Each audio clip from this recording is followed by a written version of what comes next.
The lore in Genshin Impact is very vast. I can't even tell you guys how much lore is left in the game, and I'm the book of it for crying out loud. There are also a lot of characters across the vast universe of Genshin, dead or alive. Some of these characters are very powerful beings, or even straight up godly beings. Sup, bitches? It's Chad Warden here. That got me wondering though, with all the lore around involving certain characters, who are the strongest in this realm? Today, I'm going to be counting down the top 5 strongest Genshin Impact characters according to lore. When creating this list, I will be using a certain criteria though. I will only be using characters that are currently alive in Genshin. Sometime next month, I will be creating another list of strongest characters with the deceased also included. My goal is that I want to see the difference between the two lists, and to see if the current ones that are alive make it to that one. I hope this makes sense.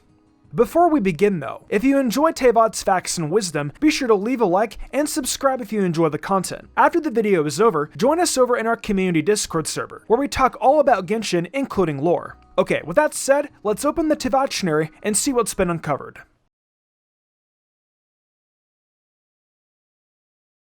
Starting off this list at number 5, we have Zhongli, or the Archon of Geo, Rex Lapis. Rex Lapis is the oldest of all the Archons, being over 6,000 years old. Morax has thousands of years of combat experience and has even gained the title, the God of War. Morata also has this title, but Zhongli does as well. The title is also very accurate. Rex Lapis fought in the Archon War, he is one of the original survivors left, and he has racked up tons of gods killed. Two notable battles were the battle against Osile and the battle with sealing Ejdaha. Zhongli states during his story quest that he had sealed many gods in the Guyan Stone Forest with his spears, Osile being one of those, and we've seen how powerful Osile is because we faced him ourselves. Signora also mentions that defeating Osile would be too easy for him. The other battle was with Ejdaha. With the help of the Adepti, they were also able to seal him after he lost control of himself.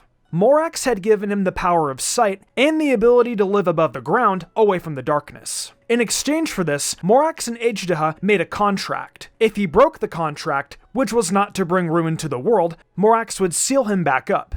Eventually though, he did break his contract, and Morax, along with the other Adepti, had to seal him back up. But they struggled to do so just because of his sheer power. Ejdaha and Morax also worked together at one point. They fought around all 4 corners of the world, helping Morax even more with his title of the God of War. Canonically, a lot of people speculate that Zhongli is the strongest of the Archons, and I can say that I happily agree with that sentiment. Next up on the list, we have the Traveler. Now, from what we've seen with the Traveler and their combat prowess, we know right off the bat they are at least god level. The Traveler already has well-known battles under their belt. The most notable of those, though, is the battle against Raiden A. I will give credit where credit is due, and say the Traveler did defeat Raiden A with the help of the 100 Vision statue. Travelers and the statue's combined efforts were able to bring her down. Now, I think this is a valid argument to make. The Traveler may not be the strongest right now, but because they are the main character, they have the potential to be the strongest character in the Genshin universe. It's just where they are right now, they aren't strong enough to be considered the strongest because of all the external forces.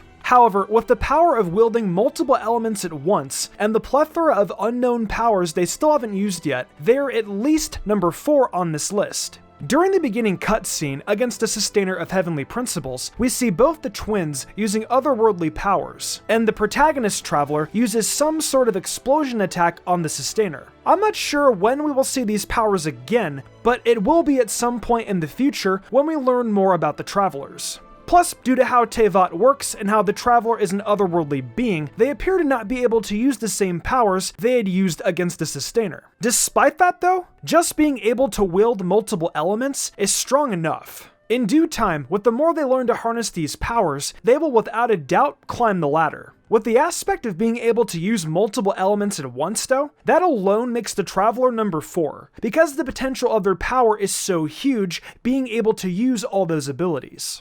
Up next on this list is actually one of my favorite Genshin Impact characters of all time, being Alice, or Klee's mother. Now, some of you may actually tell me, Tave, we don't have info to really scale how strong she is because we've never seen her before. You'd be right in some cases.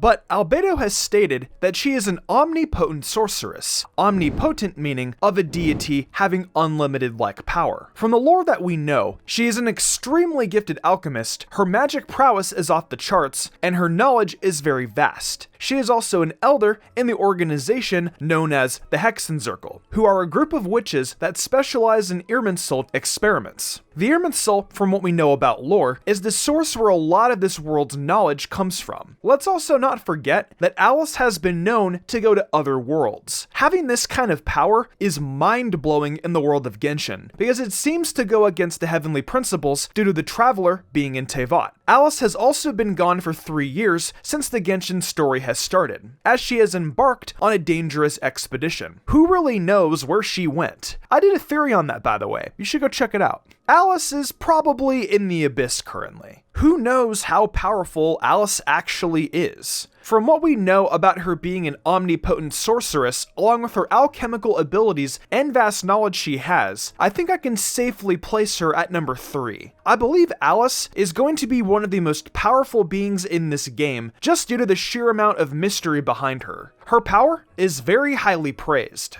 At the penultimate spot, we have the Saritza. Now, we don't know how powerful the Saritza is as an individual, but the reasoning she is up here is because she literally possesses weapons of mass destruction in the world of Teyvat. Those weapons being the Harbingers, Gnosises, Delusions, and the entirety of the Fatui. With all of these in mind, the Saritza is one of the most powerful beings in the Genshin world currently as we speak.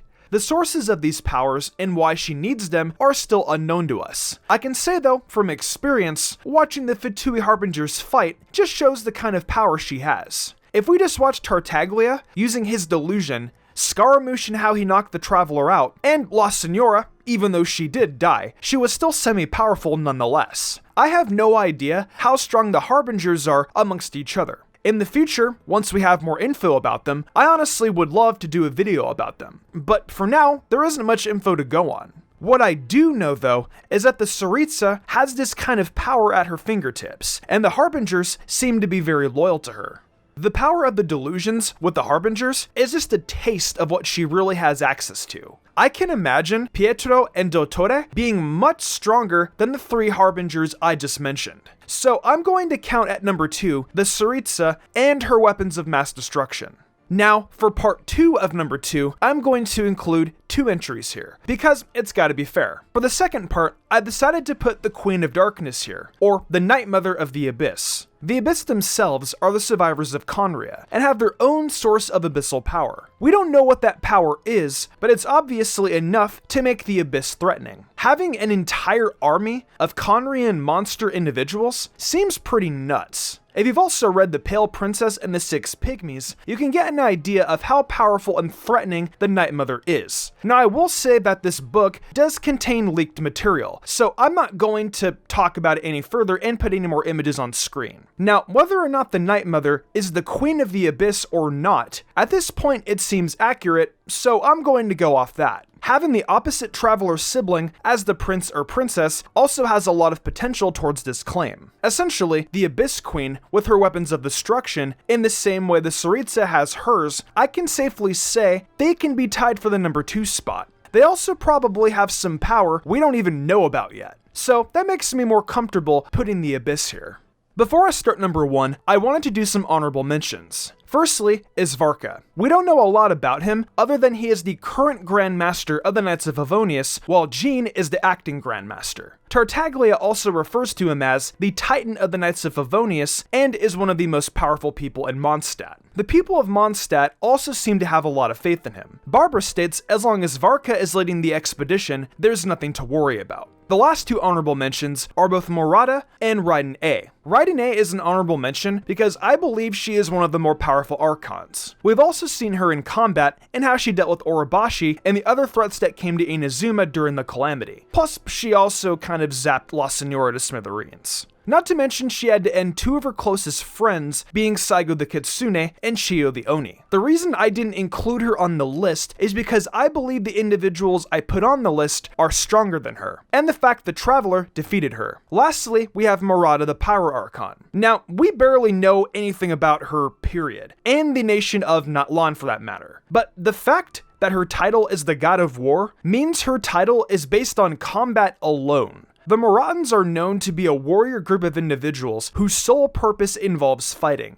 We've seen Vanessa, so I can only imagine how powerful Morata is. I still think Rex Lapis is more powerful than her though, but I believe she is easily one of the strongest Archons. If we knew how strong she really was, she may have been on the list, but we can't rank her properly until we have more info. I actually also have one more, being Gold the Alchemist. Now, I know I mentioned I wouldn't be counting deceased characters, though we don't actually know if Gold is still alive or not. If they are alive, we can get an estimate of how powerful they are just based on the fact they know Kimia, plus all the knowledge they have as an alchemist. In fact, while we are here, I will throw Albedo in these honorable mentions too. He too knows Kimia and is known to be one of the best alchemists in Teyvat. But anywho though, now let's hop in the number 1. And finally, at number 1, I think the final answer is pretty obvious, but we have Celestia, or the Sustainer of Heavenly Principles. The Sustainer, from what we know, is Celestia, and she sustains the rules of the world of Teyvat. Now, I can go into the theory of how the Sustainer is the fake Demiurge god, and how the original god is still out there somewhere. I 100% believe the credibility behind that theory, but I'm not here to tell you that.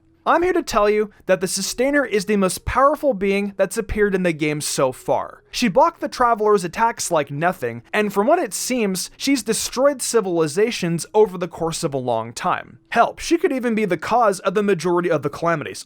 Moon Sisters, Conria. She's the Sustainer of the rules of Teyvat, and whatever she perceives as a threat to the rules, she deals with them accordingly. We don't truly know what happens, but as far as we know, she is the Divine. I have a theory that I actually want to talk about with her in due time, so be on the lookout for that. But yeah, if you have any arguments with number 1, by all means let me know down below. Well, that wraps up my list of the current strongest Genshin Impact characters that are currently alive. In the future, expect a video involving a lot more characters. I will be doing the top 5 strongest Genshin Impact characters ever in due time, so expect that sometime soon. Be sure to let me know what you thought of this list though down below, and also let me know what you consider to be the strongest character as well. I think I'm gonna wrap this up though. Thanks for opening the Teyvattionary, and with that said, I will see you in the future for more Genshin Impact content and lore.